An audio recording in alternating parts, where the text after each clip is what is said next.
नमस्कार, शाम के 5 बज चुके हैं। आप जानते हैं वक्त हो गया है ताल ठोके का, और आज हम एक बहुत बड़ा खुलासा करने जा रहे हैं। आप जानते हैं सुबह से कई तरह की बातें कही जा रही हैं, राम मंदिर निर्माण को लेकर, मंदिर की जमीन को लेकर, कि 2 करोड़ की 18.5 करोड़ में हो गई 10 मिनट में, तमाम चीजें। आज हम लोग ताल ठोक के कह रहे हैं कि ये श्री राम के साथ या श्री राम मंदिर के साथ साजिश पार्ट 2 है।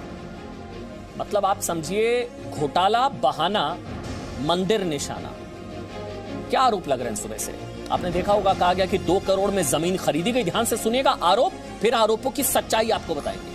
आरोप ये हैं जो संजय सिंह ने लगाए हैं, इसके अलावा समाजवादी पार्टी के नेताओं ने लगाए हैं, कांग्रेस भी लगा रही है कि 2 करोड़ में खरीदी गई जमीन 10 मिनट बाद उसी जमीन का 18.5 करोड़ में अग्रीमेंट कैसे हो गया। बहुत सीरियस चार्ज, पहली बार में सुनने को लगता है ये कैसे हो सकता है भाई। राम भक्तों के साथ धोखा हो गया ये तो, कि हम लोग जब तमाम हिंदू राम भक्त जो हैं वो एक एक पाई जो है अपनी श्रद्धा से ट्रस्ट में पैसा दे रहा है। लेकिन क्या खेल हो रहा है? पहली नजर में ऐसा लगेगा आपको। सुनिएगा बहुत ध्यान से कि 2 करोड़ में खरीदी गई जमीन जिसकी रजिस्ट्री 2 करोड़ में हुई, 10 मिनट बाद उसी जमीन के लिए ट्रस्ट के साथ जो अग्रीमेंट हुआ वो 18.5 करोड़ में कैसे हो गया। ये आरोप लगाए गए एक ही दिन में, मतलब 18 मार्च को 2021 को बैनामा और अग्रीमेंट। बैनामा होती है रजिस्ट्री, समझिएगा, आसान शब्दों में समझाएंगे। रजिस्ट्री और अग्रीमेंट एक ही दिन में हो गया, 7:15 बजे के आसपास। पहले हुआ बैनामा, रजिस्ट्री 2 करोड़ में, फिर उसी जमीन को के साथ अग्रीमेंट कर लिया ट्रस्ट ने, श्री राम जन्मभूमि तीर्थ क्षेत्र ट्रस्ट ने, वो कर लिया 18.5 करोड़ में। सच सुनिए, अब इसको लेकर जो दावा है, जो ट्रस्ट का पक्ष है, वो आपको जानना चाहिए। ट्रस्ट का ये पक्ष है कि बैनामा, समझिएगा 2 शब्द होते हैं, बैनामा और मैनामा। बैनामा रजिस्ट्री तो हुई, देखिए 2 करोड़ में, सही बात है, वो मार्च 2021 में अभी हुई। लेकिन इसके लिए अग्रीमेंट टू सेल बताया जा रहा है कि वो तो 2011 में हो गया था। ये ट्रस्ट का दावा है। अग्रीमेंट टू सेल होता है मैनामा, मतलब कि ये जमीन जो है, अमुक जमीन, ये 2 करोड़ में ये मैं खरीदूंगा, मैनामा, बुक कर ली जाती है जमीन। 2011 में 2 करोड़ का रेट था, 2 करोड़, उसको मैनामा कहते हैं, अग्रीमेंट टू सेल। अब दावा यहां तक किया जा रहा है कि 10 साल पहले 2 करोड़ में अग्रीमेंट टू सेल हुआ, जिसके आधार पर 2021 में रजिस्ट्री हुई 2 करोड़ में, फिर आज की कीमत के हिसाब से वो 18.5 करोड़ में बेची गई। मतलब जो बैनामा हुआ, मतलब जो रजिस्ट्री हुई, वो अग्रीमेंट टू सेल के बेसिस पर हुई थी। मेरे साथ संजय सिंह मुझे बताया जा रहा है, जिन्होंने ये आरोप लगाया। संजय सिंह और संबित पात्रा, बीजेपी की तरफ से राष्ट्रीय प्रवक्ता, दोनों मेरे साथ इस वक्त हैं। पहले मैं संजय सिंह आरोप, फिर संबित, आप बताइएगा कि इनके आरोपों में कितना दम। समझिएगा जो आरोप है और जो पक्ष है। संजय सिंह, मुझे पहले आप बताइए, आपने कहा कि 1 सेकंड में 5.5 लाख का हेरफेर हो गया, कैसे? समझाइए, अगर आपके पास डॉक्यूमेंट्स वगैरह है कुछ, समझाइए तमाम दर्शकों को। संजय सिंह। देखिए, मैं आपको जो कागजात हैं उसके आधार पर अपनी बात कह रहा हूं। ये एक बैनामा होता है 18 मार्च 2021 को। ये बैनामा करते हैं हरीश पाठक और कुसुम पाठक जी, सुल्तान अंसारी और रवि मोहन तिवारी के नाम पे। और इसकी जो जमीन की मालियत है ये 5 करोड़ 80 लाख के लगभग है। 2 करोड़ रुपए में इसका बैनामा होता है, रजिस्ट्री होती है। और जब ये रजिस्ट्री होती है तो इसमें जो लोग गवाह हैं, आपको जान के हैरानी होगी कि एक इसमें गवाह हैं ऋषिकेश उपाध्याय जी, जो कि फैजाबाद के भारतीय जनता पार्टी के अयोध्या के मेयर हैं। और इसमें एक गवाह हैं अनिल कुमार मिश्रा जी, जो ट्रस्ट के मेंबर हैं, वो ट्रस्ट के सम्मानित सदस्य हैं। ये अनिल कुमार मिश्रा जी हैं। तो अनिल कुमार मिश्रा जी जो ट्रस्ट के सदस्य हैं, भारतीय जनता पार्टी के मेयर, दोनों की जानकारी में 2 करोड़ में एक जमीन खरीदी जाती है 18 मार्च 2021 को शाम को 7:10 पे। और यही रवि मोहन तिवारी और सुल्तान अंसारी जमीन को ट्रस्ट के नाम पे, राम जन्मभूमि ट्रस्ट के नाम पे 18.5 करोड़ में बेच देते हैं 7:15 पे। और इसमें भी गवाह जो हैं वो गवाह हैं आदरणीय हमारे ट्रस्ट के जो ये मेंबर हैं अनिल कुमार मिश्रा जी और ऋषिकेश उपाध्याय जी, ये दोनों इसमें भी ये इसमें भी दोनों लोग गवाही हैं। तो मेरा ये कहना है कि आप अपने एक सदस्य के जरिए ये बेईमानी और भ्रष्टाचार करा रहे हैं। आपके ट्रस्ट के एक मेंबर को पता है कि 2 करोड़ में एक जमीन खरीदी जा रही है और 5 मिनट के बाद वही जमीन 18.5 करोड़ रुपए में वो मेंबर बिकवा रहा है। दोनों में उसी की गवाही है। इसके बाद कल एक चंपत राय जी का बयान आया और वो बयान आप पढ़ेंगे तो बहुत ही हास्यास्पद लगेगा आपको। वो क्या कह रहे हैं? वो कह रहे हैं उक्त भूमि के खरीदने के लिए वर्तमान विक्रेतागणों ने वर्षों पूर्व जिस मूल्य पर रजिस्टर्ड अनुबंध किया था उस भूमि को उन्होंने 18 मार्च 2021 को बैनामा कराया, तत्पश्चात ट्रस्ट के साथ अनुबंध किया। अब आप मुझे बताइए, इन्होंने साफ तौर पे लिखा है कि हरीश पाठक और कुसुम पाठक के साथ पूर्व में कोई एग्रीमेंट सुल्तान अंसारी और रवि मोहन तिवारी ने किया था। ये कागज आप देखेंगे अमन जी तो सारी स्थितियां बिल्कुल दूध का दूध पानी का पानी हो जाएगा। जब आप कोई बैनामा कोई रजिस्ट्री करते हैं, अगर पूर्व में आपने कोई एडवांस दिया है, कोई एग्रीमेंट किया है, किसी प्रकार का कोई करार किया है, तो बैनामा करते वक्त उसका जिक्र होता है। ये मेरे पास 18 मार्च 2021 का बैनामा के रजिस्ट्री का कागजात है जिसमें साफ तौर पे लिखा है कि विकृत जमीन सभी प्रकार के भारों और प्रभारों से मुक्त है। विकृत जमीन सभी प्रकार के भारों और प्रभारों से मुक्त है। इसका मतलब पूर्व में किसी एग्रीमेंट का, किसी पेशगी का, किसी एडवांस का जिक्र इस बैनामे में है ही नहीं। संजय जी आप बिल्कुल ठीक कह रहे हैं, आपने बहुत ही चतुराई से चंपत राय जी की बात अपने आप में बैनामा, जितने लोग इस वक्त ताल ठोक के देख रहे हैं उनको बताना चाहूंगा, बैनामा होती है रजिस्ट्री, लेकिन वो बैनामा जिस मैनामा के बेसिस पर हुई थी अग्रीमेंट टू सेल, वो सितंबर 2019 शायद संभवतः 2011 में हुआ था। यानी कि 2 करोड़ का एग्रीमेंट टू सेल 2011 में हुआ था। ये ट्रस्ट का दावा है। संबित, इसको लेकर क्या आपके पास कोई डॉक्यूमेंट्स हैं? क्योंकि वो डॉक्यूमेंट्स दिखा रहे हैं। क्या आपके पास डॉक्यूमेंट्स हैं संबित? क्योंकि आप लोग दावा कर रहे हैं कि 2011 में हुआ था एग्रीमेंट टू सेल। संबित। हाँ अमन जी, सॉरी मैं कनेक्ट नहीं हो पाया था, फोन कट गया था। अब मैं जुड़ा हूं। और मैंने टीवी के माध्यम से जो संजय जी ने कहा है उसको सुना है। मुझे थोड़ा वक्त दीजिए, मैं इसको समझाने का प्रयास करता हूं। ऐसे ये विषय न्यास का है, न्यास इस पे अपना विषय को रख रही है, मगर फिर भी चूंकि ये करोड़ों लोगों के आस्था का विषय है, इसे बहुत अच्छे तरह से समझाने की आवश्यकता है। देखिए, मुख्य जो आक्षेप लगा है न्यास के ऊपर, वो आक्षेप है कि 10 मिनटों के अंदर जो जमीन 2 करोड़ की थी वो 18.5 करोड़ की कैसे हो गई। तो कहीं ना कहीं एक बहुत बड़ा घोटाला है और बहुत सारा पैसा गबन कर लिया गया है। देखिए, ये कहानी 10 मिनट की नहीं है। मैं अभी कागजों के माध्यम से ये सिद्ध करूंगा कि ये जो पूरी कहानी है, ये जो अंतराल है, ये 10 वर्षों का अंतराल है। अर्थात जो पहला एग्रीमेंट टू सेल, आप लोग बैनामा मैनामा कहते हैं, आम जीवन में कई लोग एग्रीमेंट टू सेल और सेल डीड के रूप में इन चीजों को जानते हैं, तो मैं एग्रीमेंट टू सेल और सेल डीड के रूप में इसे कहूंगा। तो जो पहला एग्रीमेंट टू सेल हुआ था, एग्रीमेंट टू सेल 2011 में हुआ था। मैं ये कागज आपको प्रस्तुत करना चाहूंगा। आप देख सकते हैं ये कागज है, पहला एग्रीमेंट है। और मैं कैमरा पर्सन से कहूंगा जरा इसको आप पैन करके आप इस डेट को दिखाइए जो पहला एग्रीमेंट हुआ था। आप देख सकते हैं इसमें 2011 लिखा रहेगा, एग्जैक्ट 4/3/2011, 4/3/2011 ये पहला एग्रीमेंट हुआ है। इसमें मैं रकम एग्जैक्टली पढ़ नहीं पा रहा हूं, मगर मैं जो रकम देख पा रहा हूं और आप भी देख सकते हैं वो लगभग 1,99,00,000 का है। और that means for practical purpose आप लगभग उसे 2 करोड़ का ले सकते हैं। नाम क्या है?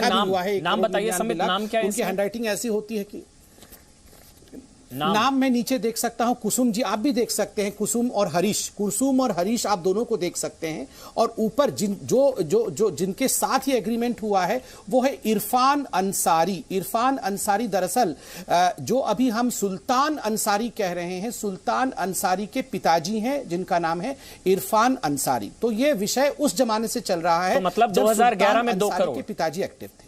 इस जमीन के 2 करोड़ 1,99,00,000, मैं क्योंकि हैंडराइटिंग इनकी मैं पढ़ नहीं पाता हूं, मगर मैं देख पा रहा हूं, आप भी देख सकते हैं 1,99,00,000 के आसपास लिखा हुआ है। अब 2 करोड़ पर प्रैक्टिकल पर्पस, ये 2011 का डॉक्यूमेंट छोड़ दीजिए, वो 2011 का मैंने आपको डेट दिखाया है। ये 2011 4/3/2011 मैंने आपको डेट दिखाया है। इस जमीन के बारे में 2-3 चीजें मुझे बताना यहां अनिवार्य रहेगा, क्योंकि ये पूरा मैं चाहता हूं कि आपके चैनल पे इसको सेटल किया जाए। देखिए, ये जमीन बहुत ही स्ट्रैटेजिकली लोकेटेड है, रेलवे स्टेशन के पास है और बिल्कुल न्यास चाहती है इसको राम मंदिर ट्रस्ट के साथ जोड़ करके जो भव्य राम मंदिर बनाया जा रहा है उसका हिस्सा ये जमीन भी बने। मगर इस जमीन में एक बहुत बड़ा लिटिगेशन था। आखिर 2011 से अभी तक क्यों नहीं सेटल हुआ? इस जमीन का सबसे बड़ा लिटिगेशन था कि कुछ लोगों ने इसे हड़प रखा था और उसे सुन्नी वक्फ बोर्ड की प्रॉपर्टी बताते थे। इस पे केस चल रहा था और मैं वो केस पेपर्स भी लेके आया हूं। आप देख सकते हैं, ये फाइनली 2020 में सुन्नी वक्फ बोर्ड ने कहा कि जो तथाकथित जमीन है जिसके विषय में हम चर्चा कर रहे हैं, ये सुन्नी वक्फ बोर्ड की जमीन नहीं है। आप जानते हैं, जिस जमीन पे लिटिगेशन चल रहा होता है उस जमीन को जो भी बेचने वाला होता है वो औने पौने दाम पे बेच देता है और वो सोचता है कि किस प्रकार से इस झंझट से मैं मुक्ति पाऊं। तो कहीं ना कहीं जो 2 करोड़ की रकम 2011 में भी थी वो भी कहीं ना कहीं डिफ्लेटेड था, वो भी मार्केट प्राइस से कम था क्योंकि उस पर लिटिगेशन चल रहा था।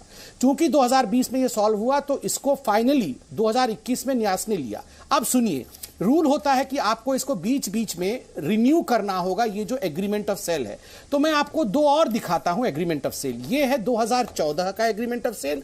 आप अगर इसको मोड़ के देखेंगे तो यहां पर डेट लिखा हुआ है 4/3/2014।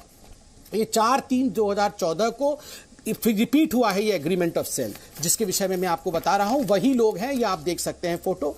उसके बाद ये फाइनल जो एग्रीमेंट के विषय में हम बात कर रहे हैं, मैं कैमरामैन से कहूंगा इसको आप पैन करके दिखाएं। ये 2019 के एग्रीमेंट के विषय में जहां 2 करोड़ रुपए मेंशन्ड है, मैंने इसको अंडरलाइन किया है। ये 2 करोड़ रुपए आप देख सकते हैं और जो लोग अभी मेंशन हो रहे थे उन सबके नाम, फोटोज इत्यादि देख सकते हैं। और डेट आप यहां देख सकते हैं 7/9/2019, यह भी आप देख सकते हैं। तो स्वाभाविक रूप से 3 एग्रीमेंट मैंने दिखाया। मुझे नहीं पता इससे अधिक एग्रीमेंट भी हो सकती है, मगर 3 एग्रीमेंट ये हमारे पास मौजूद है जो मैंने आपको दिखाया। अब सुन लीजिए, मेरे को सिर्फ आप और 50 सेकंड दीजिए क्योंकि ये समझाना करोड़ों हिंदुओं को बहुत जरूरी है। तो ये 2019 के सितंबर महीने में जो ये एग्रीमेंट मैं आपको दिखा रहा हूं 2 करोड़ का था, 2011 में भी 2 करोड़ का था, डिफ्लेटेड मार्केट प्राइस पे था। जब उसके बाद नवंबर के महीने में सुप्रीम कोर्ट ऑर्डर पास करती है कि भव्य राम मंदिर का निर्माण होगा, तो स्वाभाविक है हर कोई चाहता था कि अयोध्या में जमीन खरीदे, मार्केट प्राइस भी बढ़ जाता है। और अयोध्या में एक नव अयोध्या, न्यू अयोध्या बनाने के लिए उत्तर प्रदेश सरकार भी 1200 हेक्टर जो है, एकड़ जो है जमीन एक्वायर करने का प्रोसेस आरंभ करती है। उत्तर प्रदेश की सरकार ये निर्णय लेती है कि जो भी जमीन उत्तर प्रदेश की सरकार एक्वायर करेगी वो 4 गुने रेट पर, अर्थात जो भी मार्केट प्राइस है उससे 4 गुना रेट पे एक्वायर करेगी। आप देखिए, ये जो जिस जमीन के बारे में हम बात कर रहे हैं उसको लोग कह रहे हैं कि सर्कल रेट जो है, जो सर्कल रेट है वो लगभग 5 करोड़ 80 लाख का है। तो आप इसको 4 गुना कर दीजिए तो 23, 24, 25 करोड़ के आसपास बैठेगा। अगर उत्तर प्रदेश की सरकार यही जमीन खरीदती और इसको फिर न्यास को देती एक्वायर करके नए अयोध्या के अंतर्गत, तो ये लगभग 24-25 करोड़ का बैठता। मगर न्यास ने इसे 18.5, क्योंकि न्यास ने देखा कि ये प्राइम प्रॉपर्टी है, 18.5 में भी सस्ता खरीदा है, तो न्यास ने इसके साथ नहीं, न्यास ने पता लगाया कि मार्केट रेट भी लगभग 20-22 करोड़ का है, उसके बावजूद उन्होंने 18.5 में खरीदा। ये ऐसे हुआ तो देखिए, न्यास एक मिनट में जवाब ले लेता हूं, ये बहुत इंपॉर्टेंट है समित। अब 1 मिनट में जवाब ले लेता हूं समित, मैं एक बार जवाब लेता हूं। संजय सिंह जी, बैनामा बताया, मैनामा क्यों नहीं बताया? बैनामा मतलब रजिस्ट्री तो बता दिया आपने, आधा सच बताया, आधा सच शायद संबित ने बताया कि भाई ये आर्टिकल, ये जो है अग्रीमेंट ऑफ सेल, यानी कि बैनामा तो 2011 में, क्या बैनामा नहीं हुआ था? आपको नहीं पता था बैनामा नहीं हुआ था?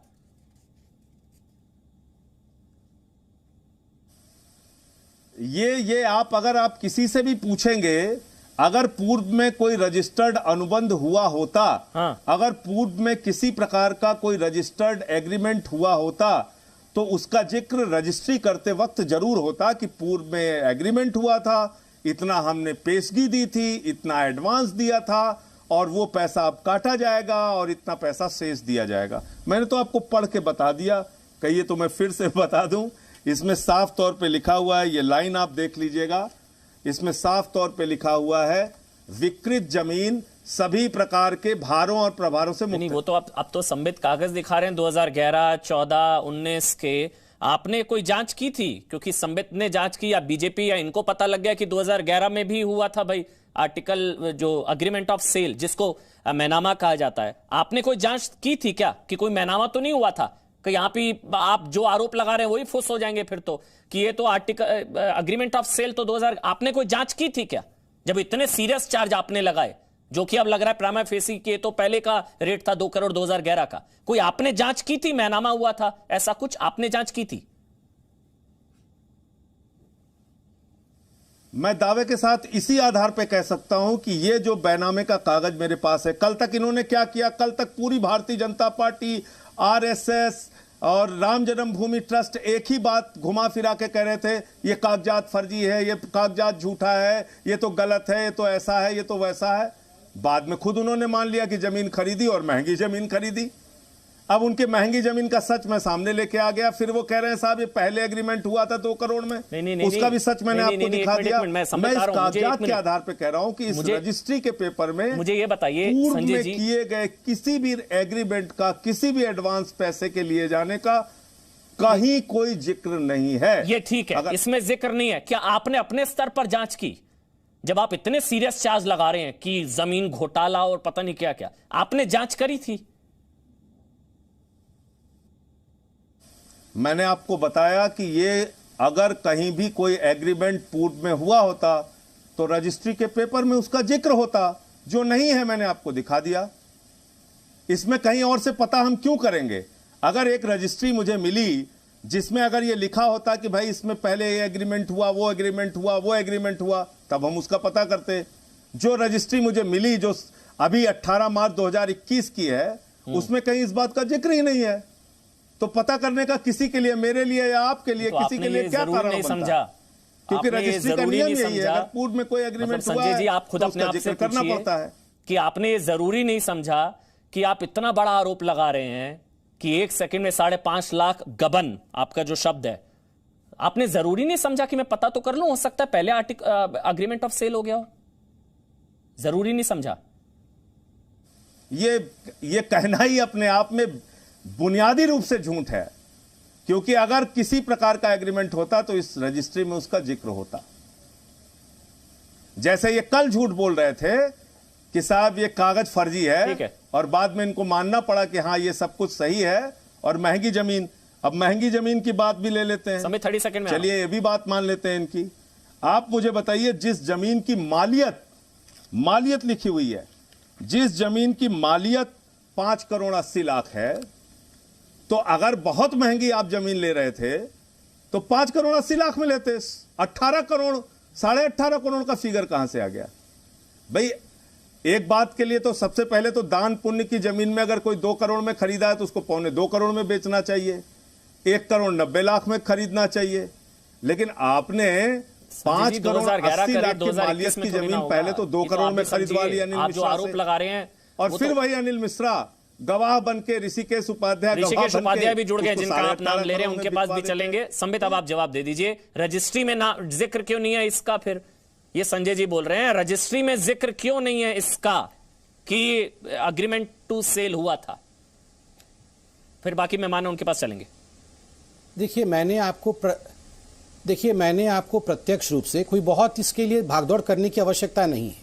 अगर साफ मन से संजय जी ने पता लगाने की कोशिश की होती तो जो सारे रजिस्ट्री एग्रीमेंट ऑफ सेल आपको मैंने दिखाया, 11 का दिखाया, 14 का दिखाया, 19 का दिखाया, ये उनको भी उपलब्ध हो सकता था। प्रयास नहीं किया क्योंकि कहीं ना कहीं इंटेंशन राजनीतिक था, नंबर 1।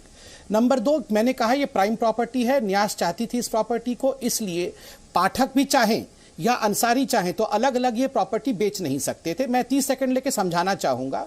दोनों अलग अलग बेच नहीं सकते थे क्योंकि 2011 से एग्रीमेंट ऑफ सेल हो चुका था, 2 करोड़ का हो चुका था, और अंसारी के पास सेल डीड नहीं था तो वो भी बेच नहीं सकते थे। इसलिए ये त्वरितता जो 10 मिनट कहा जा रहा है ना, न्यास ने ये डिसाइड किया कि उसी दिन, जिस दिन की बात हो रही है 10 मिनट की बात, उसी दिन पाठक जो हैं कुसुम जी और हरीश जी, ये उसको ट्रांसफर करेंगे एग्रीमेंट ऑफ सेल के अंतर्गत। जो पैसा बताया था उन्होंने 2 करोड़ का अंसारी जी को, और अंसारी जी हमें 18.5 करोड़ में देंगे। और अंसारी जी का बयान है कि मार्केट रेट 20 करोड़ का है, फिर भी मैंने उनको कम में दिया। और न्यास का भी इसमें मैंने सुना है स्टेटमेंट है कि हमें भी लगा कि मार्केट रेट से हमें अगर 1.5-2.5 करोड़ कम मिल रहा है तो हमने इसे उचित माना। मैं अंत में इतना कहना चाहूंगा, इसमें कोई भी गलत, सब कुछ व्हाइट में हुआ है, सब कुछ अकाउंट में गया है, सब कुछ बिल्कुल बही खाते के अनुसार हुआ है। कोई भी अनअकाउंटेड कैश अर्थात हवाले का कोई भी यहां स्कैम नहीं है। इस बात को स्पष्ट रूप से रखने की जरूरत है। और अंत में 10 सेकंड में इतना कहूंगा, जिस चंपत राय जी के विषय में इतना कुछ कह गए,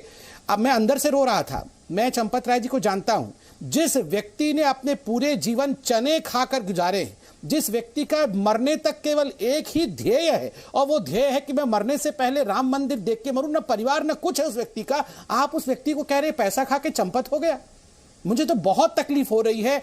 इतने सीधे, इतने सच्चे व्यक्ति को इस प्रकार से केवल राजनीति के कारण गाली देना उचित नहीं है। ये बहुत जरूरी था, इसलिए जब ये आरोप लगे थे, हम लोगों की भी जिम्मेदारी बनती है कम से कम सच सामने आए। जो संजय सिंह ने कहा, जो ट्रस्ट का पक्ष, आप कुछ कह रहे हैं समय, 30 सेकंड बोल लीजिए जल्दी से। जो संजय जी ने लास्ट में कहा, हाँ बोलिए बोलिए बोलिए बोलिए बोलिए।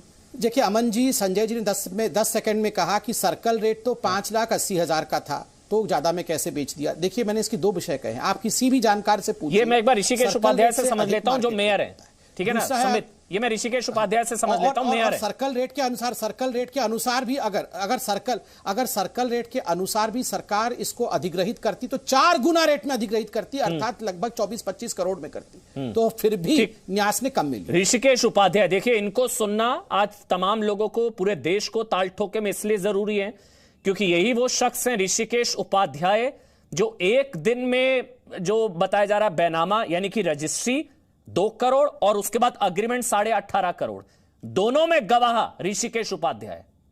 इनसे बेहतर कोई नहीं बता सकता, समझा सकता कि पूरा मामला क्या है। ऋषिकेश उपाध्याय जी, आप भी एक बार समझा दीजिए, क्योंकि ये आरोप लगाए जा रहे हैं कि घोटाला हो गया, पता नहीं क्या क्या, आप समझा दीजिए 10 मिनट के अंदर अंदर 2 करोड़ से 18.5 करोड़ का सच क्या है। ऋषिकेश उपाध्याय, मेयर ऋषिकेश। देखिए, जो संजय सिंह जी ने अभी बताया, हाँ जी, कि एग्रीमेंट टू सेल का कोई जिक्र नहीं था, तो मैं आपको पेपर पूरे देश के सामने रख रहा हूं। उससे पहले यह निरस्तनामा पेश भी 2 करोड़ पहले, सबसे पहले इस ट्रस्ट में एग्रीमेंट टू निरस्त हो रहा है, फिर उसके बाद उसके नाम बैनामा होता और फिर आता है।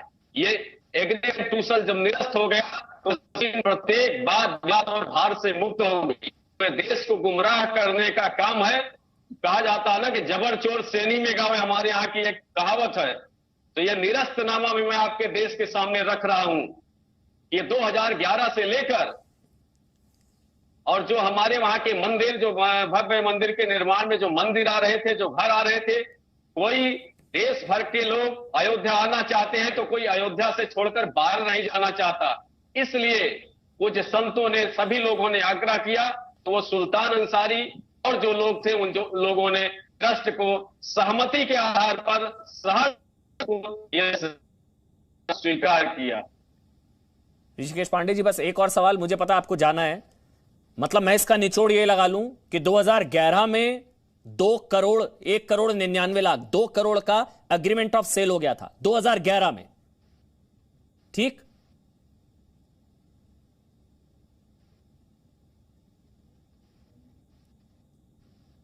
मेरी आवाज पहुंच रही है ऋषिकेश जी?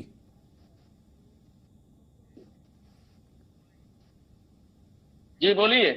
मैं बस ये कंफर्म कर रहा हूं, मुझे आगे बढ़ना है। सबसे बड़ी खबर ये आप बता रहे हैं कि 2011 में अग्रीमेंट ऑफ सेल 2 करोड़ का हुआ था 2011 में, और उसी बेसिस पर मार्च 2021 में 2 करोड़ का सेल डीड हुई। और 2019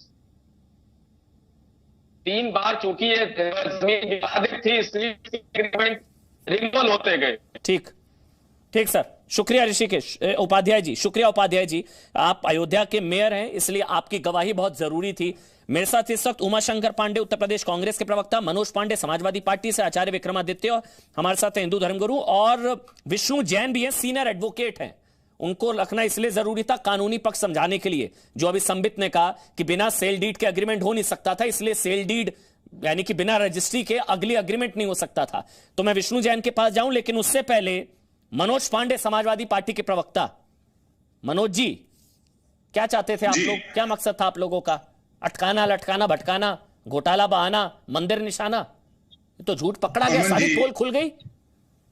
अमन जी, आज जिस प्रकरण पर बहस हो रही है इसमें भगवान रामचरितमानस पर ही एक हम दोहा सुनाना चाहते हैं। बहुत कुछ इसमें आ जाएगा। झूठ ही भोजन झूठ चबैना, बोल ही मधुर बचन जिव मोरा, खाई महा अधिक हृदय कठोरा। आज ये रामचरितमानस की ये चौपाई इस पूरे प्रकरण पर एकदम सटीक बैठ रही है। देखिए, मैं दो चीजें जरूर कहना चाहूंगा। भाई समीर पात्रा जी ने बात रखी, एग्रीमेंट के बारे में भी उन्होंने समझाया और बैनामा के बारे में भी समझाया। जहां तक मैं समझता हूं, एग्रीमेंट एक अलग चीज है और रजिस्टर्ड बैनामा जिसे हम लोग कहते हैं वो एक अलग चीज है। एग्रीमेंट एक निश्चित अवधि के लिए आप पार्ट पेमेंट दे करके और उसकी कुल कीमत जितने में तय हुआ आप उस पर एग्रीमेंट करते हैं कि इतने वर्ष में शेष इतना पैसा दे करके हम उसका रजिस्टर्ड बैनामा करा देंगे और उसकी कुल तय हुई कीमत भी उसमें लिखी जाती है। और ये सच है कि रजिस्टर्ड बैनामा में आप उसका अधिकार नहीं पाते हैं, आप उसे केवल बाउंड करते हैं कि ये चीज आप हमें बेचेंगे और इन शर्तों पर हमें बेचने का काम करेंगे। मैं पिछले 26 मिनट से आपको बैनामा समझा रहा हूँ, अब आपको और सफाई देने की जरूरत नहीं है। सुन लीजिए पांडे जी, मेरी बात सुनिए। पांडे जी एक मिनट। पांडे जी, मुझे मकसद बताइए, आपका मकसद क्या है? पांडे जी, मैं पिछले 26 मिनट से समझा रहा हूँ। 2011 में हो गया था, 2011 में 2 करोड़ का बैनामा हो गया था, ठीक है ना? अब वो अग्रीमेंट तो सेल हो गया था, वो आपके झूठ की पोल खोलने के लिए काफी है। मेरे को बस इतना बताइए पांडे जी, 1 मिनट। पांडे जी रुकिए। चंदा कितना, आपने कितना चंदा दिया था ट्रस्ट में? एडवांस में दी जाती है, आपने चंदा दिया था ट्रस्ट में? तो ये आप सवाल पूछ रहे हैं, आपने ट्रस्ट में कितना चंदा दिया समाजवादी पार्टी ने? आपने नहीं, देखिए, नहीं क्या नहीं बोलने नहीं देंगे। नहीं, मैं तो आपसे पूछ रहा हूं, आपने ट्रस्ट में कितना चंदा दिया समाजवादी पार्टी ने? आपने? हाँ, मैं हूं राम का प्रवक्ता, चलिए मैं हूं प्रभु श्री राम का प्रवक्ता, चलिए हो मान लीजिए, जाइए।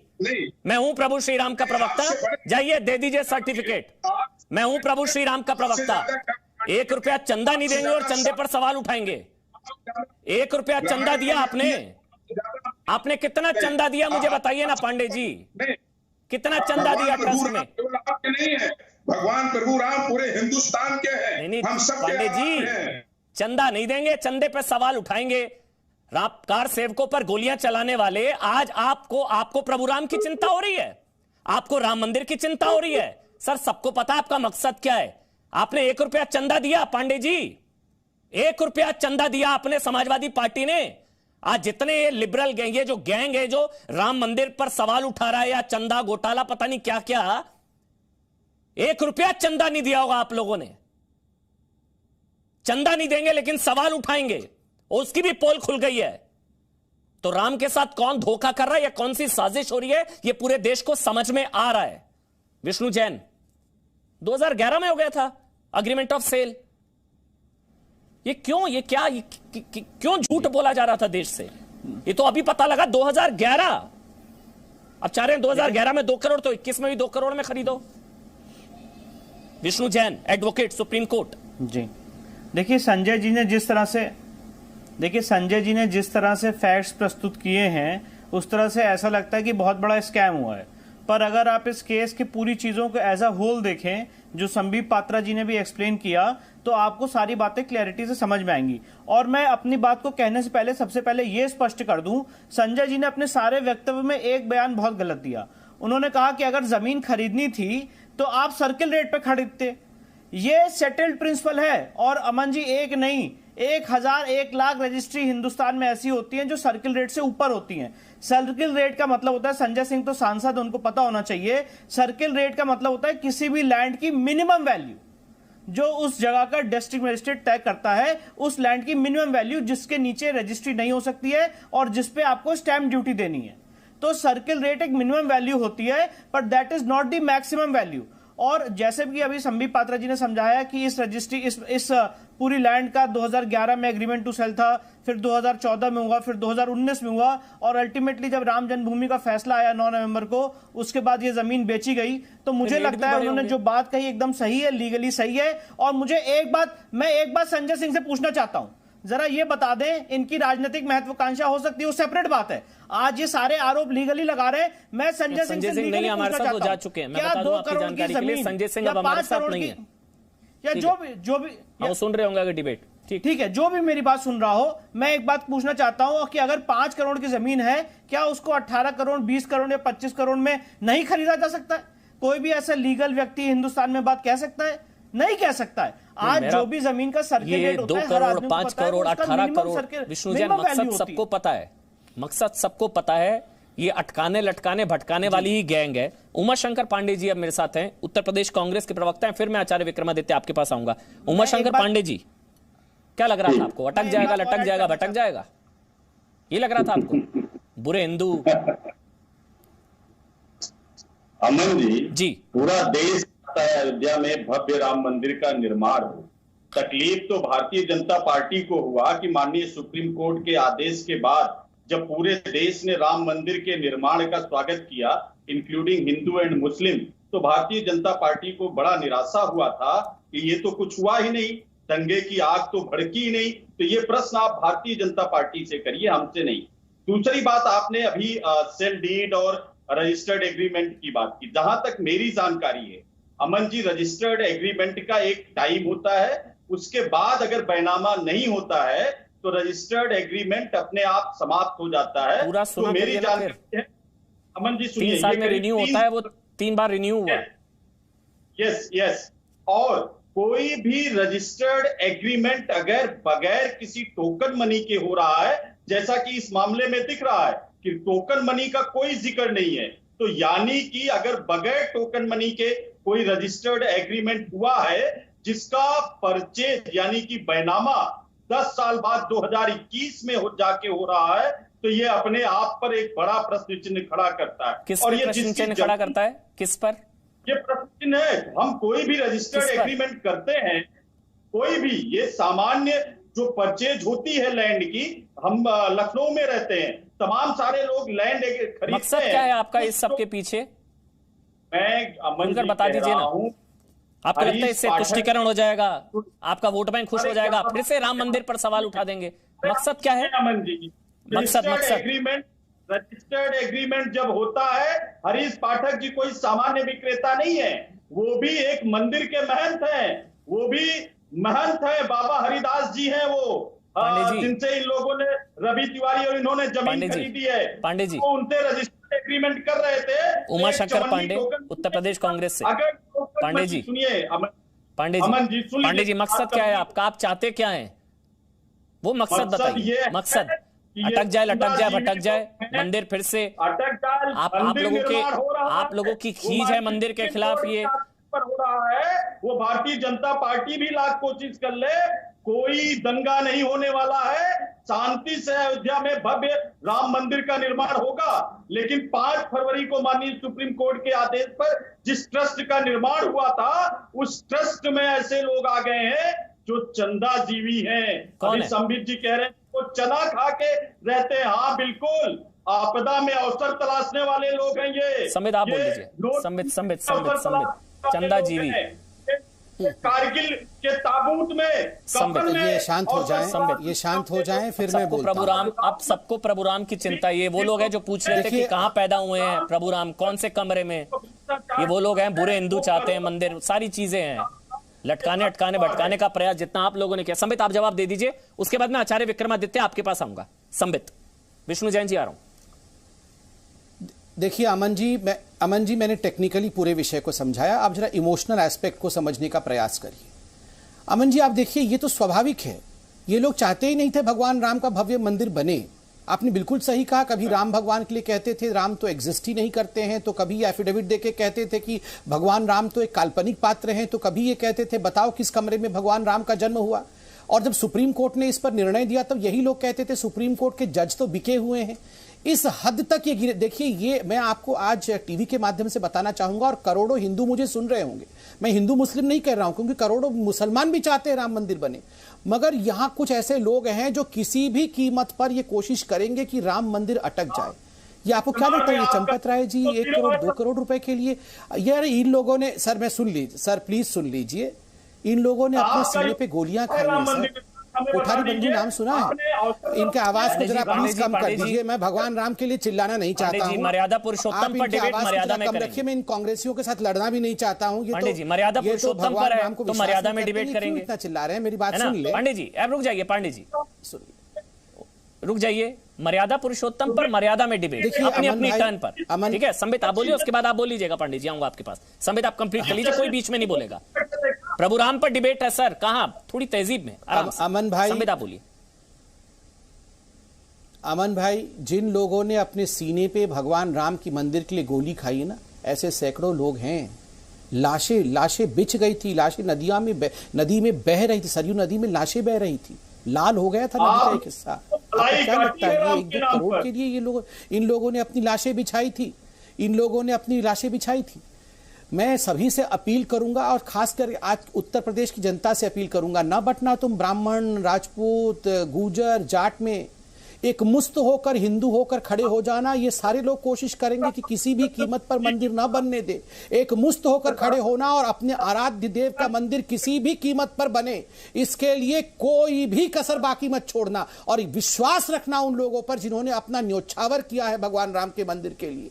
कभी भी अविश्वास मत करना। मैंने टेक्निकली समझाया है, मगर बहुत सारी चीजें टेक्निकली आप लोग भी समझ नहीं पा रहे होंगे। ये बेनामी, अनामी, ये एग्रीमेंट, ये डीड क्या होता है, मगर आप सिर्फ मन के अंदर विश्वास रखना, ये मान के चलना, ये जान के चलना कि ये लोग एक पैसा यहां वहां नहीं करेंगे। ये पैसा आपका है, भगवान राम आपके हैं, ये मंदिर सैकड़ों वर्षों तक हमारी देश की धरोहर है। कोई इसके साथ खिलवाड़ नहीं कर रहा है। सोनिया गांधी जी चाहती हैं क्या राम मंदिर बने? बिल्कुल नहीं चाहती हैं। ये आम आदमी, अमानतुल्लाह खान, ये पूरा राम मंदिर वाला विषय कौन देख रहा है आपको पता है? अमानतुल्लाह खान जी जाके अयोध्या में रिसर्च कर रहे हैं कि राम मंदिर में जमीन किससे खरीदी गई, किससे नहीं खरीदी गई। ये अमानतुल्लाह खान डिसाइड करेंगे राम मंदिर को। और रिजवी अभी आके आपके यहां रिजवी बयान दे रहे थे राम मंदिर पे, ये रिजवी बयान देंगे, अमानतुल्लाह खान इस पे डिबेट करेंगे, और यहां पर सोनिया गांधी डिसाइड करेगी? कदाचित नहीं। भगवान राम का भव्य मंदिर बनने से कोई रोक नहीं सकता है। और मैं फिर से अपील करता हूं हिंदुओं को कि वो जाति में ना बटे, एक मुस्त होकर खड़े होकर अपने भगवान राम के मंदिर के निर्माण की। एक चीज ये भी कहा जा रहा है कि जिन लोगों ने आरोप लगाया उनके खिलाफ भी कार्रवाई की जाएगी। अगर उनके आरोप झूठे निकले तो आपराधिक मामला उनके खिलाफ दर्ज होगा संबित, क्योंकि अगर ये झूठे निकले और लगभग झूठे लग रहे हैं। देखिए, मैं न्यास का प्रवक्ता नहीं हूं, न्यास का प्रवक्ता इस विषय पे बताएगा, मगर मैंने उनके बयान को पढ़ा है और न्यास ने बहुत स्पष्ट रूप से कहा है कि ये विचार बनाया जा रहा है कि ऐसे लोगों के ऊपर, जिन लोगों ने ये प्रेस कॉन्फ्रेंस करके झूठी बातों को यहां पर जनता के सामने रखा है, उनके खिलाफ मानहानि का मुकदमा होगा। और वैसा मानहानि का मुकदमा नहीं जिसमें अरविंद केजरीवाल जा जाके माफी, सबसे किससे, अरुण जेटली जी से, नितिन गडकरी जी से, सबसे चुपके से कमरे में जाके माफी, आई एम सॉरी सर, मुझसे गलती हो गई, और छूट जाते थे। ये इस बार नहीं होगा। ये इसका मकसद मुझे समझना, आचार्य विक्रमादित्य बताएंगे। आचार्य विक्रमादित्य, बहुत लोग हैं जो खींच मिटा रहे हैं मंदिर निर्माण की। सालों साल, 497 सालों बाद ये शुभ घड़ी आई कि मंदिर निर्माण पर सुप्रीम कोर्ट का फैसला आया। अभी भी माने नहीं है वो लोग, मेरे को लग रहा है। उनको लग रहा है कि साम दाम दंड भेद किसी भी तरह से अटक जाए, बस सीबीआई जांच, ईडी जांच, घोटाला कुछ अटक जाए, मंदिर ना बन जाए। ये 22 का भी इफेक्ट है, उत्तर प्रदेश में विधानसभा चुनाव। बिल्कुल सर। आचार्य विक्रमादित्य, फिर आ रहा हूं, फिर मैं आऊंगा समाजवादी पार्टी के जो प्रवक्ता है मेरे साथ, अमन जी, जो आपके उमाशंकर जी, आ रहा हूं।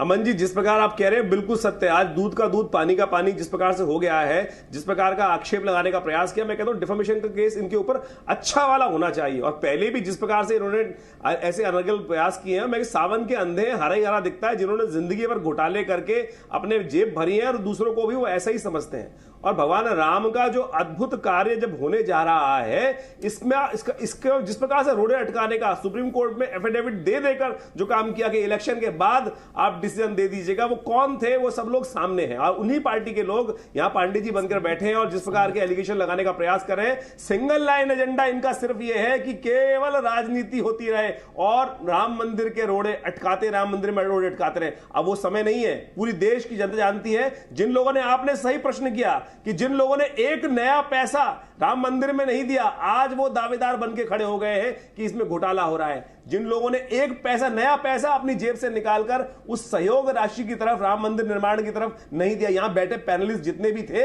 इनमें से संजय सिंह हो, चाहे वो समाजवादी के हो, चाहे वो ये पांडे जी कांग्रेस के हो, किसी ने सहयोग करने का प्रयास नहीं किया। केवल राजनीतिक रोटियां सेकते हुए ये कुत्ते की दुम है, सुधरने वाले नहीं है, टेढ़े के टेढ़े जिंदगी भर रहने वाले हैं। इनका कोई औचित्य नहीं है, ये वर्णशंकर है वास्तविक तौर पर, और इनका इस समाज में कोई रहने का औचित्य नहीं है। मैं कहता हूं इनका पूरा संपूर्ण बहिष्कार होना चाहिए। मनोज पांडे जी, वातावरण ये बनाने का प्रयास कर रहे हैं, स्टेटमेंट एक राम के काज में रोड़े अटकाने का काम कर रहे हैं। हो सकता है ठीक बात हो मनोज पांडे जी, फायदा मिलेगा चुनावों में, इससे पोलराइज होगा और वोट बैंक में मैसेज चला जाएगा, है ना पांडे जी? फायदा मिल सकता है मनोज पांडे? देखिए अमन जी, अमन जी, ये जो लोग बैठे हैं हमारे साथी जो भी कह रहे थे, ये भगवान के ठेकेदार नहीं है। भगवान राम के लिए इनको कोई एग्रीमेंट नहीं भारत के हिंदुओं ने किया है। और मैंने पहले भी कहा कि दुष्ट है, आप लोग तो दुष्ट है, बोलने दीजिए, ऐसे नहीं, आप लोग वास्तविक तौर पे दुष्ट है। आचार्य रोड़े अटकाने का काम करते हैं। आचार्य विक्रमादित्य ऐसे नहीं, उनको बोलने दीजिए। समाजवादी पार्टी से तो क्या हो गया, राम भक्त बनना चाह रहे हैं, बनने दीजिए, एक्टिंग कर रहे हैं, कोई नहीं। रावण भी रावण से उत्पन्न हुआ था और राम का विरोध किया। आचार्य विक्रमादित्य ऐसे नहीं, आप भी वही लगते हैं मुझे वास्तव। ठीक है आचार्य विक्रमादित्य, मैं आपसे रिक्वेस्ट कर रहा हूं भाई, मर्यादा पुरुषोत्तम राम पर ऐसे डिबेट नहीं होती, आप जानते हैं। आप राम भक्त है ना, राम भक्त ऐसा नहीं करते हैं, मत करिए ऐसे, मत बोलिएगा। बोलिए पांडे जी, आप बोलिए, आपको फायदा होगा, आपका वोट बैंक खुश होगा, शाबाशी देगा। बोलिए पांडे जी। माननीय सर्वोच्च न्यायालय ने वहां पर मंदिर के लिए, निर्माण के लिए निर्देश किया है, हम सबने उसका स्वागत किया है। हम सब चाहते हैं कि भव्य मंदिर का निर्माण हो, हम लोग उसके साथ खड़े हैं। लेकिन ये जरूर चाहेंगे कि मंदिर के निर्माण के नाम पर, जमीन के खरीद फरोख्त के नाम पर, करोड़ों लोगों की आस्था का केंद्र बने भगवान अयोध्या के प्रभु राम मंदिर के नाम पर। अच्छा, आप लोग चाहते हैं मंदिर निर्माण हो? चलिए पांडे जी, इसी पर बात कर लेते हैं। पांडे जी, चलिए पांडे जी, अब सवाल अगर सुन रहे हैं, आप चाहते हैं मंदिर निर्माण हो? ये पूरे हिंदुस्तान के लोगों ने, ठीक है, अब एक मिनट, ऐसे बीच में नहीं कोई बोलेगा। आचार्य विक्रमादित्य, मैं ऑडियो बंद कर दूंगा, ऐसे नहीं बोलेंगे, पर्ची कटवाई है, रुक जाइए, ऐसे नहीं। हाँ पांडे जी, सर्वोच्च न्यायालय के निर्णय को स्वीकार किया, किसने माननीय सर्वोच्च न्यायालय के निर्णय को स्वीकार नहीं किया? मनोज पांडे, आप चाहते हैं मंदिर निर्माण हो? राम मंदिर के पक्ष में आप शुरुआत से थे जी, कि पूरे हिंदुस्तान के लोगों ने माननीय सर्वोच्च न्यायालय के निर्णय को सहर्ष स्वीकार किया। तो इसका मतलब आप ये भी मानते हैं कि वो बाबरी मस्जिद विवादित ढांचा था? सर्वोच्च न्यायालय के निर्णय के विरुद्ध किसी ने भी किसी कोर्ट में या कोई रिवीजन वहां पर दोबारा नहीं। ठीक है, तो इसका मतलब हुआ मनोज पांडे जी, आप ये भी मानते हैं, क्योंकि आप राम भक्त हैं, बहुत बड़े राम भक्त हैं आप, और आप चाहते हैं राम मंदिर बने, तो इसका मतलब आप ये भी मानते हैं कि वो बाबरी मस्जिद विवादित ढांचा था जो मंदिर तोड़कर बनाया गया, ये भी आप मानते हैं? एक बार बोल दीजिए। अमन जी, आप अपनी बात किसी दूसरे के मुंह में मत डालिए। नहीं, आप राम भक्त हैं, अभी तो आपने बोला, आप पलटी मार रहे हैं। आप राम भक्त हैं, अभी आपने बोला मैं राम भक्त हूं, मैं चाहता हूं मंदिर निर्माण हो, तो फिर वो बाबरी मस्जिद प्रभु राम का मंदिर तोड़कर बनाई गई और वो विवादित ढांचा था, कह दीजिए, कह दीजिए ना। निर्णय आया, क्या हो गया? लोगों ने मैसेज गलत चला जाएगा वोट बैंक में। बोलिए ना पांडे जी, विवादित ढांचा था वो। माननीय सर्वोच्च न्यायालय का सुप्रीम कोर्ट ने भी बोला है कि मंदिर के अवशेष मिले हैं, मंदिर तोड़कर बनाई गई मस्जिद, बात खत्म। ये आप नहीं करेंगे। सुप्रीम कोर्ट, भाई आप तो राम भक्त थे, अभी इतना जल्दी आपका धर्म परिवर्तन, राजनीतिक धर्म परिवर्तन हो गया। अभी आपने बोला मैं राम भक्त हूं, मैं चाहता हूं मंदिर बने, और राम भक्त तो जानते हैं वो विवादित ढांचा था जो मंदिर तोड़कर बनाया गया, विवादित ढांचा। किससे नहीं चाहिए हमको इसका प्रमाण पत्र? नहीं, हम तो राम भक्त हैं, हमारी अपनी आस्थाएं हैं, हमारी अपनी धार्मिक भावनाएं हैं। आप लोगों का चेहरा असली लाने में सामने, मैं कह रहा हूं ना, बहुत आसान है आप लोगों का असली चेहरा सामने लाना, बहुत आसान है। समाजवादी पार्टी का खासकर कार सेवकों पर गोलियां चलाने वाले आज मंदिर कह रहे हैं, सर आप बोल दीजिए वो विवादित ढांचा था। विष्णु जैन, उसके बाद संबित मुझे वाइंड अप करना है। विष्णु जैन और फिर संबित पात्रा कंक्लूडिंग कमेंट, लेकिन पहले विष्णु जैन। विष्णु जैन, मैं यहाँ पे समाजवादी पार्टी के प्रवक्ता को सुन रहा था। मुझे लगता है इनके पार्टी के जो सुप्रीमो है माननीय श्री मुलायम सिंह यादव जी, उन्होंने एक बयान दिया था कि कारसेवकों पे गोली चलवाना जरूरी था मुसलमानों का भरोसा जीतने के लिए।